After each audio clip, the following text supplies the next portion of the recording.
কবর প্রতিদিন ডাক দিয়ে বলে আনা বাইতুদ দুধ। প্রত্যেকের কবর প্রত্যেককে ডেকে বলে, ও আল্লাহর বান্দা, জানো আমি পোকামাকড়ের ঘর, পোকামাকড়ের ঘর।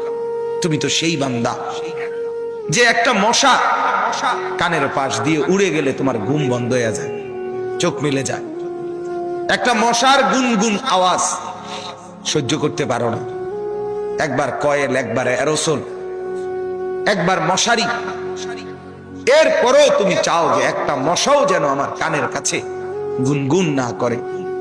তো 5 ঘন্টার ঘুমের জন্য, 6 ঘন্টার ঘুমের জন্য বান্দা এই যত্ন নিলা, অনন্তকাল কিংবা বছরের পর বছর কবরের যে ঘুম দিবা, পড়ে থাকবা সেই ঘরে, পোকা মাকড়ের ঘর, সেই ঘরে তুমি ঘুমাইবা কেমনে, থাকবা?